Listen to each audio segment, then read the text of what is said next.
Gee, Wally, it sure is nice you helped me out. Look, I'm only helping you because if Dad gets mad at you, he always winds up getting mad at me. That's Tony Dow and Jerry Mathers in the 1950s TV hit, Leave It to Beaver. So, whatever happened to Wally?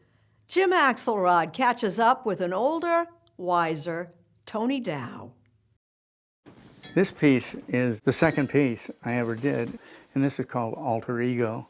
In the studio where he spent the last 20 years sculpting meditations on our humanity. What is the emotion or feeling you're getting at here? It's going to represent hope.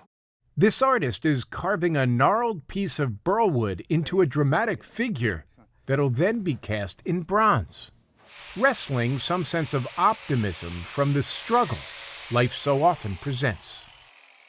So this face is pain. That's pain. And you're changing it to what? To one of hope. As many as 50 hours of work go into a single piece before it's ready for his signature, T. Dow. Once you start a piece, that piece takes control. What it does is it tells you what you need to do next. Finally, at the age of 76, the artist is happy to relinquish control of his work. It wasn't always like that. From the time I was 11 or 12, I was being told what to do. I was told on the set.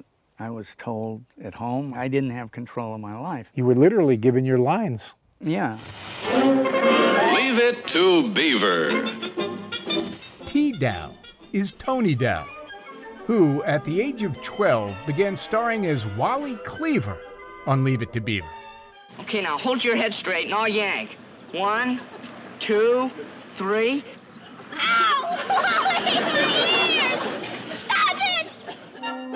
A TV series depicting a mythical version of mid-century American life.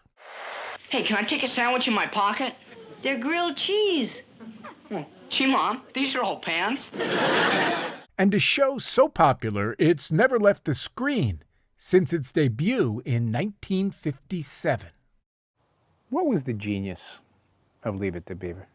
Well, the genius of Leave It to Beaver was that the show was written from a child's point of view. Born in Hollywood, Tony Dow was a competitive swimmer as a kid when he tagged along with his coach to an audition. The coach didn't get the part, but as his mother told him at lunch, Tony got an offer. I took a bite of my hamburger, and I took a sip of my malt, and I said, okay, and there went my life. What's this, Wally? Well, that's an official scout compass. I don't know exactly how it works, but when you start out somewhere, it's supposed to tell you which way you're going. Overnight, Dow's life headed in a direction no compass could help him navigate.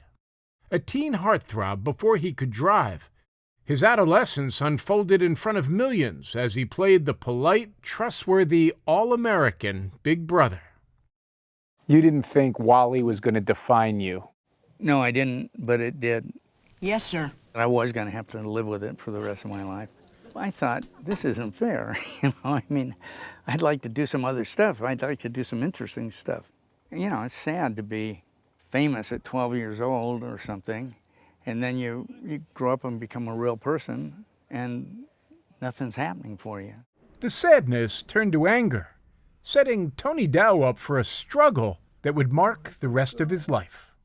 Anger, if it's untreated, anger turns to depression. But depression isn't something you can say cheer up about. It's a very powerful thing. And it's had a lot of effect on my life. Lauren Dow is Tony's wife of 41 years. What's it like to listen to Tony talk about the depression? Well, I'm very proud of him for talking about it, for dealing with it, and for sharing it with others. She's helped him balance the curse of being linked forever to Wally by helping him see clearly the blessings. What did you fall in love with? His sweetness, softness, vulnerability. I hate to do this, it's so trite and cliche, but Spit it out. sounds like Wally. Is there any Wally in him?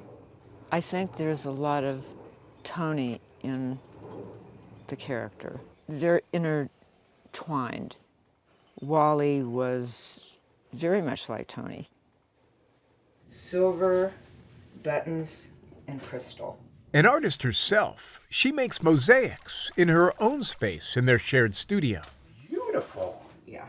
I think the art is like the best thing for him, and he's created some very interesting things while depressed. Dow, too, credits his art, combined with medication and therapy, for getting a handle on his depression.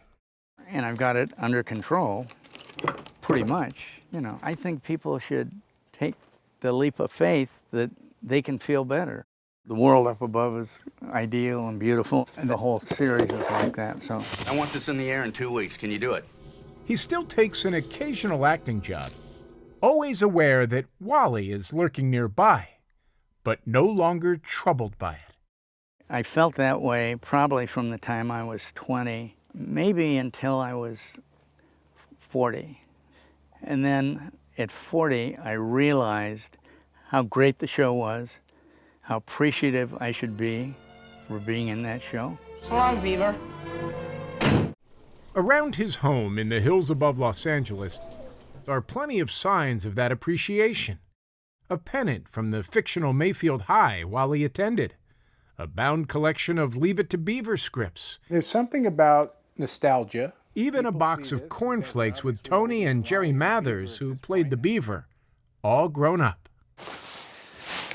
This is my very first car that I ever had. And in his driveway sits a sleek example of the benefits Wally Cleaver still provides Tony Dow. His first car, a 1961 Corvair he bought with Leave It to Beaver money, only to sell 4 years later. You're sure this was it? I'm sure. Oh, yeah. It's got the same license plate. Before the guy who bought it died a few years ago, he decided to leave it to Tony, returning the car, and with it, a reminder that perspective is the foundation of making peace with pain. So anyway, pretty cool. Yeah. I mean, it is one of the rewards of being who you are. They knew where to find you.